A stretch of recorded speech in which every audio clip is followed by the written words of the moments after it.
Hi everyone, I'm Jay Fadden, and thank you so much for joining us today on This Is a Day. And Father Reed, great show today because we're going to talk about a very interesting book and hear some wonderful music. Wonderful music is right, Jay. Michael and Marisa are here, two great young musicians, and they have a song to help end bullying. And Erika Bachiochi is here with her book. Has a very interesting title, Women, Sex, and the Church. Kevin, what will we hear about in the news today? Jay, we head to the Vatican to tell you about the Pope's visit with the Russian president. Also, the Bishop of Galveston, Houston joins dialogue against the death penalty. And the Bishop of Green Bay reinstates the Catholic Campaign for Human Development collection. All those stories ahead in the news, Jay. All that and much more right now on This Is the Day.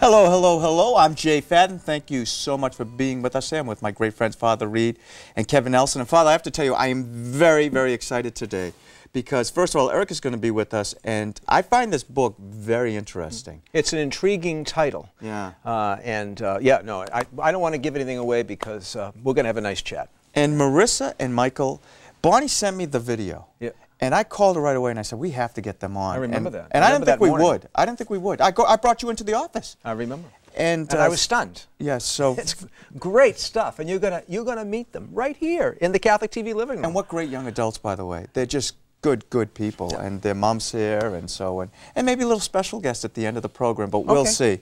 Hey, we got a big day coming up on February 22nd. So next week, next Tuesday, is a feast in the church that is near and dear to our hearts here at Catholic TV, and should be for all of us Catholics, the Feast of the Chair of Peter. And the Mass on Tuesday morning is going to be from the Clementine Chapel, which is in the grotto of the Vatican Basilica, St. Peter's Basilica. And it's the chapel whose altar is right up against the place where St. Peter himself was buried by the early Christians when he was martyred. And directly over the altar is the papal altar. So next Tuesday, February 22nd, from the Vatican Basilica, Monsignor Robert Dealey, who works in Rome at the Congregation of the Doctrine of the Faith, and myself, along with a group of us here from Catholic TV, will celebrate Mass there at the altar closest to the tomb of Peter. And it'll be a great way to celebrate the Feast of the Chair of Peter, Mass from the tomb of Peter in the Vatican Basilica. And Monsignor Daly was wonderful to us, and special reader for that Mass too, actually. I think her name is Fadden. Yeah, I think it's Karen Fadden. Karen actually. Fadden? Yeah, my mother. The mother of Jay Fadden. She's very excited to do that. So and you know something else we have too here at Catholic TV and at CatholicTV.com. Speaking of St. Peter and the Chair of Peter, the successor of Peter, Pope Benedict XVI, we had a chance to visit him in the Apostolic Palace on a special edition of House and Home, and you can watch that in 2D and 3D at visitthepope.com. Visitthepope.com. Remember that address. We also have our letters as usual. You have the first one. What do you have? This is a fan letter, Jay. Oh, is it to me or Kevin? To neither. Figures. Where do you see this? Where do you hear this? Jeanette writes, this is the first fan letter I've ever written, all because I enjoy Going My Way so much. Thank you so much for all of your programs. They are so wholesome, except for Going My Way. No, she didn't write that. Going My Way, Father Paul Rouse, and I say him first because he always seems to get to put second, and Father Chris Hickey. They do a great job. In fact, we just taped a couple shows this week, coming to you soon. Oh, that's all we need. When Father Chris hears about that, I know, it'll be the end of mine. About that one, but it is a great show. I love this one. I wish I was here, too. Aloha from Hawaii. I am going back to Hyde Park, where I live, on April 1st, but I just wanted to say that I found the Mass on Channel 26 here in Hawaii, and I am so happy to be able to see it. If ever any of your friends go to Hawaii, pass it on to them. And that's from Mary. And I have to tell you, I didn't know we're on Channel 26 in Hawaii. That's great news. There you go. Yeah, I like something that every day. Yeah. Welcome, Hawaii. Now, this is another great note. Speaking of our national reach here at Catholic TV, Dorothy writes, thank God for Catholic TV. I watched two beautiful ceremonies the installation of the new president of the Catholic University of America and the installation of Bishop Noonan in the Diocese of Orlando. I can't wait for spring, yeah. You and us both, Dorothy, and I'm getting ready for Lent. Well, it's all coming to you, and we're happy that we can bring you every once in a while important moments in the life of the Church throughout this country, like the installation of the new president of CU, and also different bishops around the country. Well, that's good because we are around the country too, so that's always nice to see. This one is a great card. See, we got a great card. Nice. We are enjoying Roma with Padre Reed. The music, graphics, and superb filming is Oscar-worthy. Oscar-worthy, and wow. People do like that, and I'm enjoying it too. And actually, Kate, you know, is going to the Oscars next week, and she's going to send us a picture so that we can put on this day of her in her outfit, because you know you have to wear a special outfit when you go to the Oscars. Did you know will she that? be on the red carpet and everything? Well, probably she should be. Absolutely, she's by far the best dressed person here at Catholic TV, excluding yourself, when you wear the Roma outfit. Well, thank you. Just so thank you know. you. If you'd like to write us here at Catholic TV, it's really easy to do. Write us at Catholic TV, 34 Chestnut Street, Box 9196, Watertown, Massachusetts, 02471. Or you can email us at thisisaday@catholictv.org. And joining us now is Erika, who's going to talk. She's the editor of Woman, Sex, and the Church. And Erika, thank you so much for being with us Thanks, today. It's great to be here. Not your first visit to Catholic TV. No, that's right. Yeah, you've been on with the Angela. Frank. Yes, yes, and yep, Angela and David. Well, tell us about the book, Woman, Sex, and the Church. Sure, I'd love to. It's great to be here to talk about the book.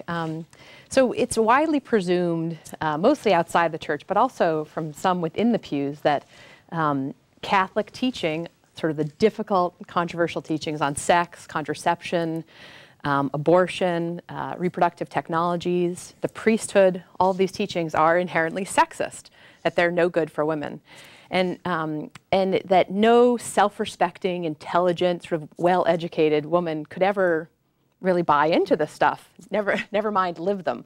So it occurred to me that we should bring together a group of intelligent, self-respecting, but highly credentialed women to write on precisely these controversial topics and show how that straying from church teaching has actually harmed women. And that abiding by them and embracing church teaching helps women to flourish. And we don't do so by relying at all on theological argument, theology of the body or anything like that. We look actually at secular data that corroborates church teaching on these difficult teachings and show, again, how medical data, sociological data, economists, all these sort of secular, they're not Catholic, they're hardly conservative people, have shown in their own research how straying from this type of traditional sexual mores has harmed women, and especially poor women the most. Erika, I have to ask you, as editor of this book, what was it that motivated you personally, professionally, in your family life to bring all these people together under this title? Yeah, sure.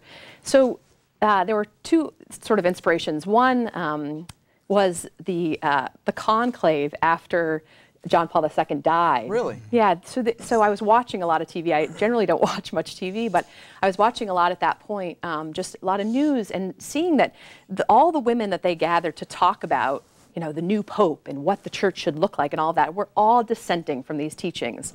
And it really bothered me that there was maybe one, maybe two women who could articulate church teaching from sort of this pro-woman perspective. And the other thing that was sort of a rather large inspiration is just my own life, that I grew up far from church teaching. My mother was married and divorced 3 times. I lived a life sort of diametrically opposed from church teaching for a while there, and that I saw that these things certainly weren't helping me, that actually coming to embrace church teaching is what has helped me certainly to flourish, but also in the data, again, has helped vast numbers of women to flourish. What are some of the surprising insights that came to life as a result of editing the book? Yeah, I'd say not so much with editing, but with researching the book. One of the things I found researching, and then I sort of thought I was going to write the book on my own. And what I came to find when I was presenting some of the data and some of the findings was that people had a much harder time, especially women, older women in the audience, older Catholics, with the priesthood question, why there's an all-male priesthood, rather than teachings like contraception. So I saw that rather than do it myself, I really needed to bring in experts, especially on something like the priesthood. Sister Sarah Butler writes that chapter, and she actually was someone who was very much in favor of women for the priesthood, really argued for it for a long time publicly. And then she studied for about 15 years. She's a very incredibly gifted academic theologian, and she came to see that the church actually was right on this teaching. So she presents the teaching on the priesthood. The other sort of important insight was just seeing how, again, that the kinship between the sexual teachings of the church and the social teachings. That the sexual teachings are terribly controversial, unpopular, whereas the social teachings of the church are very popular among a widespread number of people. And so to see that there's a kinship, that actually the sexual teachings straying from those, again, harms the poor, and especially poor women and children the most. I have to ask you, you're a wonderful mother. I'm looking at your daughter, Gabriella, sitting over there behind that camera. But I want people to know that you are eminently qualified to be an editor of this book. Could you just tell people, brag a little bit about your own qualifications, if you could? Other than my life experience, so I do have I studied political philosophy undergrad at Middlebury College, which is a small college up in Vermont. And then I got a master's in theology from Boston College, and I went on to law school at Boston University and studied there. And then I actually, prior to this book, also edited a book called The Cost of Choice: Women Evaluate the Impact of Abortion. And that actually is a similar book, and also was some of the inspiration in the sense that we looked at secular arguments against abortion from a pro-woman perspective.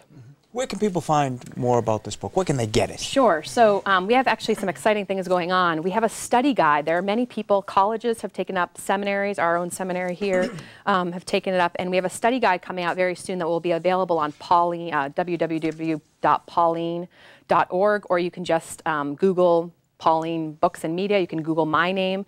I'm also, if you go to my website, you can click on the book. It'll bring you right to the publisher. And there's an upcoming breakfast that I'll be speaking at, and Father Ed Riley, the famous Father Ed Riley, will be celebrating the Mass. That's a Women Affirming Life. It's actually in Norwood, and you can find out more about that. It's March 5th by calling the pro-life office at the Archdiocese. And then you can find me on Facebook. This is kind of new to me, but you can you can try it out. And I certainly put up my speaking engagements and other things going on with the book. And we'll put it up on our Facebook page, too. Okay, thank you. Yeah. Thanks for being with us today, telling people about this book. I think it's great, and I think it really gives a clearer picture of where the church stands on these things, which we need. We need in these days. Yeah. Thanks, Erica. Thank you so much for having me. Now we're going to learn a little bit of what's going on around the world in the Catholic faith. Kevin, can you tell us? All right. Thanks, Jay. Father, hello, everyone. It is time to take a look at the news. We begin from the Vatican. The growth in the shipping and fishing industries means a greater demand for sailors, and in some parts of the world, recruits can be victims of human trafficking. According to Father Romeo Yu Chang, regional coordinator of the East Asian Apostleship of the Sea, Thailand is just one of many countries that traffics laborers from other countries to do the strenuous, risky work of fishermen. Many of these laborers are often undocumented and are enticed or lured or kidnapped to work as sea fishermen. The regional directors of the Apostleship of the Sea discussed trafficking during their annual gathering at the Pontifical Council for Migrants and Travelers. Human trafficking is just the most recent issue plaguing seafarers. Communicating with family back home is the greatest problem historically faced by the seafarers, and to help them, the Apostoleship of the Sea offers phone cards and internet connections at port centers. Deacon Albert DeCaney, regional coordinator for North America and the Caribbean, said that a growing number of seafarers have access to new technologies that make it possible to reach home frequently and cheaply. In other news now from the Vatican, among the news happening at the Vatican yesterday was the meeting of the Pope and the Russian president. Catholic News Service gives us the details on that exchange, as well as the financial outlook for the Vatican for 2011. First, security was tight around St. Peter's Square in preparation of the Pope's meeting this morning with Russian President Dmitry Medvedev. The Vatican said it was a positive meeting in which the two leaders talked about the importance of promoting Christian values and interreligious dialogue. Next, the Vatican Press Hall hosted a conference launching a new book looking at the success of the Pauline Year celebrations that ended in 2009. And lastly, the Vatican issued a statement giving a brief look at this year's budget forecasts. It said, despite signs of economic recovery, rising operational costs, and still shaky global financial markets were expected to have a negative impact on the Vatican budget this year. And the Vatican recognized the importance of donations from Catholics around the world and urged people to continue in their efforts. Looking now at news from around the country, Cardinal Daniel DiNardo of Galveston, Houston, along with several other religious leaders, brought personal testimony to a recent dialogue on the issue of the death penalty. Cardinal DiNardo said the humanizing attitude we can bring to the manner of punishing crime and criminals requires now more thinking and action in our culture, particularly in the faith toward the elimination of punishment by execution. In his testimony, the Cardinal recalled leading a 2008 pro-life march. During the mile-long walk, 500 participants prayed at various sites throughout Huntsville, Texas. It ended with a vigil at the state penitentiary in Huntsville, where the state's execution chamber is located. Marchers also met with prison authorities. The authorities explained to the Cardinal and others the final days and hours of a prisoner who is to be executed. The Cardinal called it a sobering experience. He said in going into the death chamber and the surrounding rooms, there was an unmistakable aura and feeling of coldness, stark efficiency of everything that is opposed to the dignity of the human person, even a guilty one. The Cardinal said he found the occasion instructive and alarming. And finally, in the news, Bishop David Ricken of Green Bay, released a statement this week and said he was reinstating the collection for the Catholic Campaign for Human Development in his diocese and established a new diocesan commission that will be in charge of teaching about and implementing Catholic social teaching. Bishop Ricken said he was confident that they have the necessary checks in place to ensure that the CCHD funding would not be used in ways that conflict with Catholic teaching. He had suspended the CCHD collection in his diocese last year, but said it would resume the weekend of April 2nd as part of the collection for the world's poor in parishes of the Green Bay Diocese. Bishop Ricken acknowledged that there had been disagreements among people of goodwill about the collection for the CCHD. The CCHD is the U.S. Bishop's domestic anti-poverty program, which funds self-help projects in low-income communities around the country. In October, CCHD officials nationally announced a read map for renewal that includes a series of steps to guide how grants are awarded to poverty-fighting groups and to strengthen oversight of how funds are spent. Well, that is all the information we have for you on this Friday, February 18th, 2011. We go back over to Father Reed and Jay with more of This Is the Day. All right, Kevin. Well, we will see you later on, maybe in the program. I'm not even sure about that. Well, you know, we've got a lot of things to do, but I am really, really excited about this because I had seen Michael and Marisa on a video. Bonnie had sent it to me, and I almost feel like I'm a big fan. And when I saw you guys walk in, I said, "Oh my gosh, there's Michael and Marisa." So thanks for being with us today. Thank you. And I thank your mom for bringing you over too. But tell us, you wrote and performed the song called "The Same" about bullying. Michael, tell us about, first before we even get that, about your start in music. How'd you get started in music? Well, I was born musical. I always loved music. I never wanted toys, just CDs and cassettes. And I've been writing songs since I was 4. I took up the guitar when I was 6.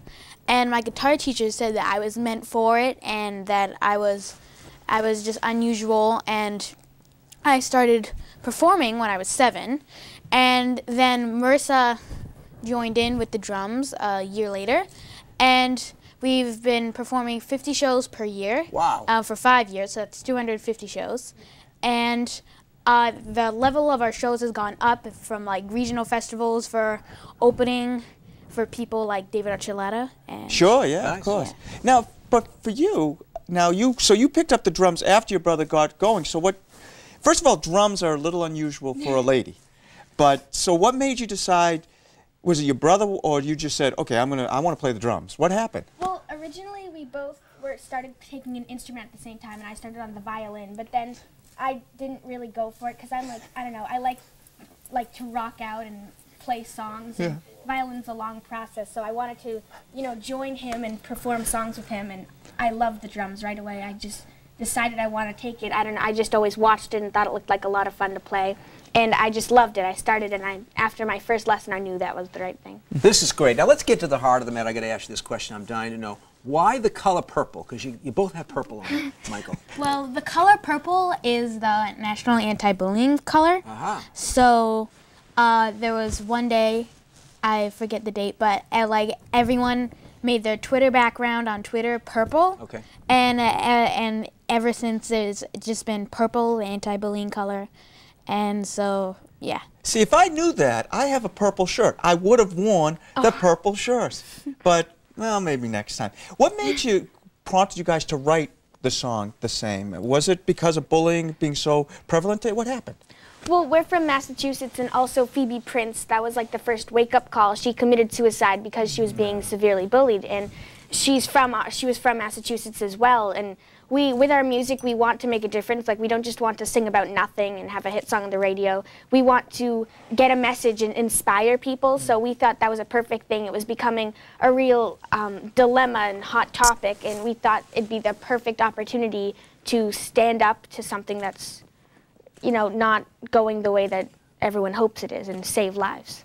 Fantastic. You know, are we going to get a chance to see this? We are in a second, but before we do, I have a question. Did you guys, is there a lot of bullying going on today in schools? Is it really that bad? Yes, there's lots of bullying going all over the world, and people are, the victims are getting, like, committing suicide, and it's just awful. And it's tough out there today to be young, isn't it, and in school? Yeah. It is, and with the song, we are targeting the bystanders, so because there's more bystanders than victims or bullies, so we feel that the bystanders, the one, instead of just watching it happen, if they stand up and do something about it instead of just watching it happen, they can make the real difference and help stop bullying. So our song is inspiring the bystander to stop. Well, you know what? You're right, Father Reed. We've got to take a look at this song. You know, our plan was only to play it for about 30 seconds because we don't have much time, but we've actually moved things around so we can see more of it. So let's take a look at this video. It's absolutely amazing. The Same.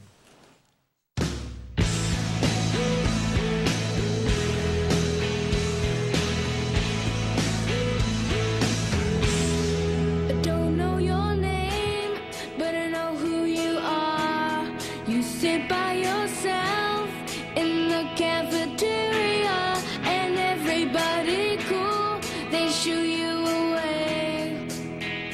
I'm quiet while they're laughing, looking at you, 'cause you don't fit in.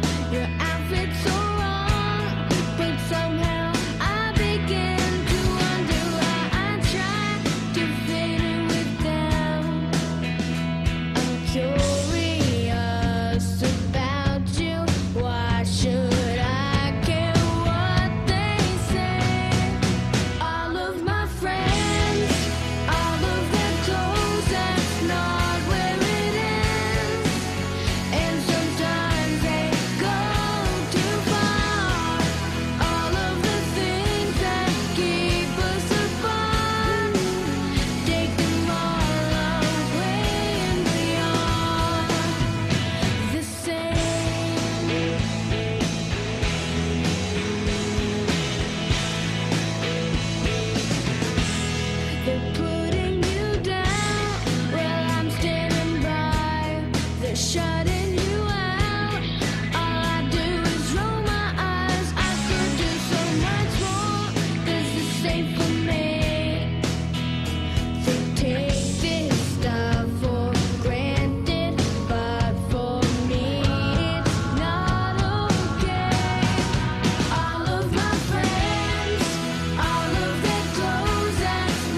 Good stuff. That is awesome. And there's an anti-bullying website too, right? Yeah, we're a part of 2 anti-bullying organizations. We are spokespeople for Kickin' It, the anti-bullying organization, and then we're very active with Pacer as well. So they're great organizations. And here is the actual CD with 4 great tracks. And people can get this at your website, michaelandmarissa.com. Yes. Yeah. And you can also get it on iTunes. And iTunes too, great. And not only, and that's going to my my daughter actually, but you have one over here too. And I think Gabriella! How you doing, Where Gabriella? Did you come from? And I think she wants you to sign that, if you guys could sign that. But as you do that too, you guys are also in the choir, right, at your church? Yes, we are. And how's that? We love it. We've been doing it since we were 3 and 4 years old.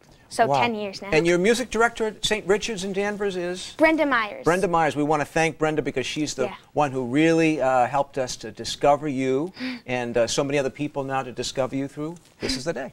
This is, you know what, you guys are going to go huge. You have to make me a promise that when you guys become this just huge entity that you'll come back on Catholic TV. Is that a promise? Of course, yeah. All right, Michael? Yes. Okay, I want to make sure I hear that because I really have great confidence that you guys are going to do great things. Thank you so much. It's wonderful. And once again, the website, just so I can remember? michaelandmarissa.com. And then you can also become a fan of us on Facebook at facebook.com/michaelandmarissa. And Marissa has 1 S. 1 S. Okay. 1 S. Well, guys, thank you very important. much. And thank you for coming on, too. And we'd like to thank Erica for being with us, telling us about the great book. And we'd like to thank you for all your affirmation and support of Catholic TV. No matter where you're watching this, whatever Catholic television station you're watching this, around the country or throughout Canada, please remember to support your local Catholic television station. It really makes a difference in people's lives. And we might be talking about that next week, how it's made some huge differences in people's lives. But know that all of you are in our thoughts and prayers, especially all of you who have sent into the prayer box that's right next to me. We're thinking of all of you. And don't forget to join us next Tuesday on the Feast of the Chair of Peter for Mass from the Grotto of St. Peter's Basilica, right here on Catholic TV. And don't forget Michael and Marissa's website, michaelandmarissa.com. You can get a copy of this great CD. And may Almighty God continue to bless all of you, the Father, the Son, and the Holy Spirit. Amen. Thank you so much for joining all of us here in the Catholic TV living room. We love coming into yours. Until next time, everyone, God bless and have a great holiday weekend.